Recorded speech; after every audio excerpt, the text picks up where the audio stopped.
What's next? I like to discuss impossible situations, or from the current point of view, your current perspective, you're in an impossible situation.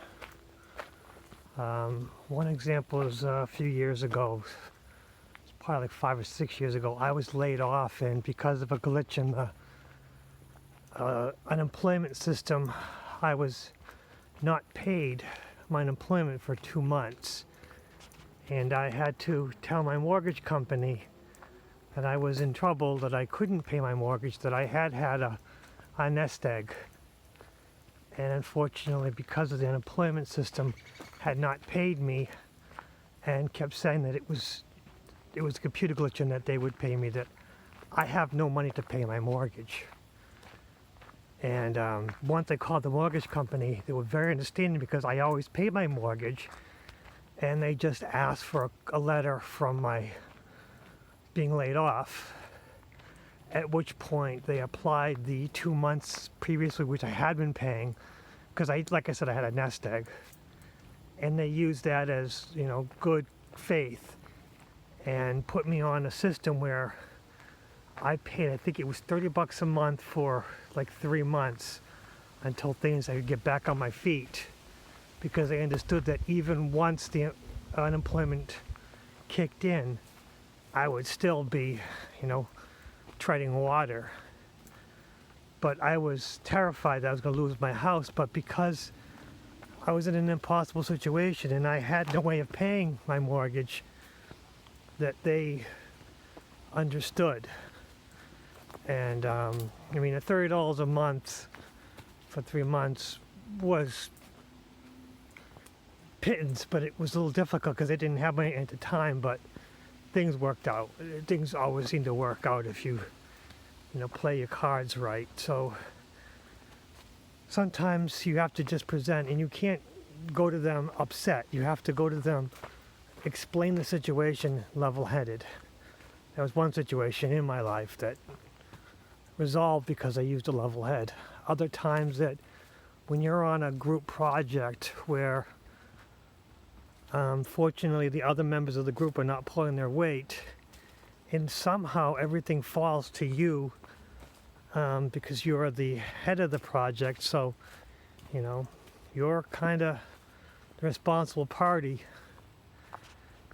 and the project is coming due, and you don't have all the information you need to make a proper presentation. Your two choices is to throw everyone under the bus who didn't pull their weight. Another option is to say, okay, this is the information I have so far. Unfortunately, I wasn't able to get full information. And you don't really throw them into the bus as much as you present it like you don't have the full information. People are busy and they can't contribute enough.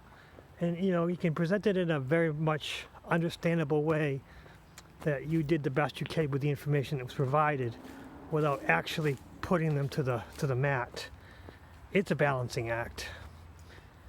And when you have the people who don't pull their weight as favorites, there's ways of cushioning them from situations. But if you play it like you're trying to do the best with a bad situation, and you don't have the information, and then once they ask, what information did you need? And you present it as, I needed this, this, and this, but these people were too busy, it kind of puts the effort back on the person who was supposed to provide you with the information. And you presented everything you have. So yes, you're in a bad situation and you present it in the best way. A lot of times when you have anxiety and you're a people pleaser, you're going to put yourself and you're going to rack your brain, going, oh my God, everything's falling apart, nothing's working, I don't know what to do, everything's on fire. At which point you can't think straight. So when you're presented with an impossible situation, you got to break it down. Okay, you got to say, okay, what can I do? What little things can I accomplish to get this forward? What do I have? Let's just say you said, okay, here's the project, and I can get maybe 50% of it done, maybe a little bit more than 50%. Okay, this is what I have. Okay, I'll tie up the best I can with what I have and unfortunately leave the rest. Another one is full disclosure without throwing people under the bus.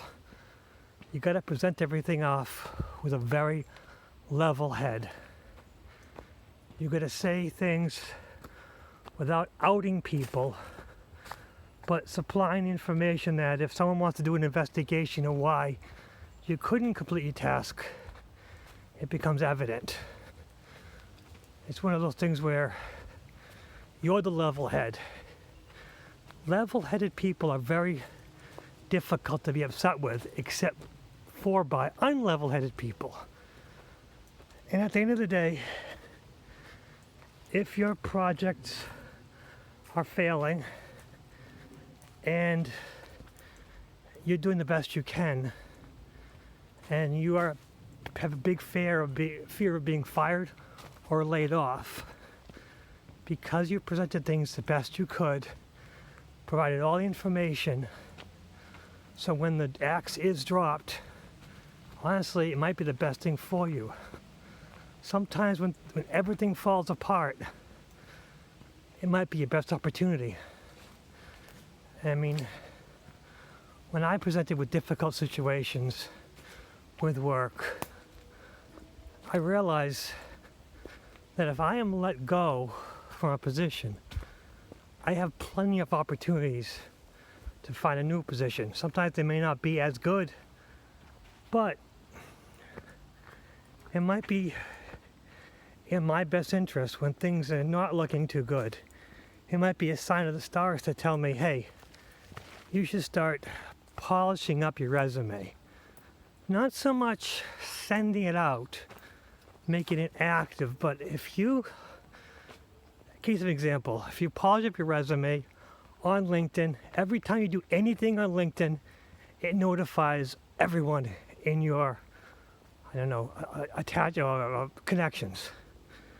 One of those funny things about LinkedIn. So any interaction you do on LinkedIn, any people who might be interested in helping you or saying, hey, I worked with that person before, they're a good worker, it'll be alert. And if they're active in LinkedIn looking for people, you'll be more often to pop up. Other things is that, if you think things are bad in your job, look around, see what is available in your area, in your expertise, and polish up your skills. LinkedIn, I know, does offer free trainings, although you have to sign up after a month. It's like a free month, and then you have to pay like $30 a month. But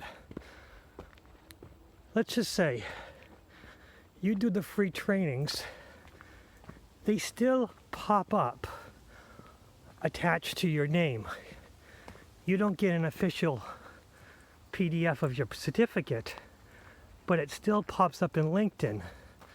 So no, you can't use it as, okay, yes, I have this training. But LinkedIn says they do, and it's LinkedIn approved. So, although you didn't pay for the training, you got free training and you got a little badge on LinkedIn. So, there's always options, and then there's also YouTube. You can use YouTube to polish up any skills you might need to improve your skills for a new job.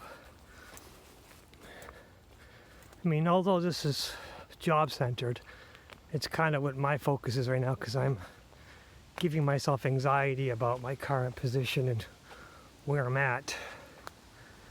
But someone might be able to use it, and maybe they're having a anxiety spin down in their own heads, having anxiety attacks about their jobs and their potential current position. And it might be time to, you're still employed, so you look good right there. So why not polish up your skills? Sometimes you just gotta swallow your pride and just let those above you yell at you, because there's nothing you can do about it, and just accept it. Even though you are a people pleaser and you want to do your best job, if you've done everything you can to accomplish your goals, well, you've done everything you can. Nothing more else you can do. I mean, what else can you do if you do your best job? If others don't see you doing your best job, well, unfortunately, that's their perspective, and it also might be your work perspective from their eyes, because you don't know how others see you. The only person you have to really be judged by is yourself. You know what you're doing. And as long as you present yourself in the most professional way possible, others will see that. I mean, those who are open to opportunities, who have their eyes open for potential opportunities, will see them. But as long as you're focusing on anxiety and is always focusing on the bad, you're going to miss these clues to open doors. And so just keep yourself open, keep yourself communicable. I mean, even me, a slightly antisocial person, does have people that communicate me on a regular basis, calling me on the telephone and sending me messages to Facebook and sending me emails. So it's not hard to keep in communication with people. You're not actually asking for a job. You're just keeping the doors open. So if they kind of see you and they need someone like you, well, they know who to call. But these are just my ideas, and these are actually me trying to talk myself off my anxiety cliff. But you do what's best for you. Learn to put things in perspective. Learn to calm down your anxiety. And learn also, sometimes when everything falls apart, you're at the bottom of the barrel, that's the best part, that's the best place to climb up from, because you can't fall any lower than that once you take out a shovel. Don't take out a shovel. Just move up, take your opportunities as they come, and have a successful life, because that's what we all deserve. What's next?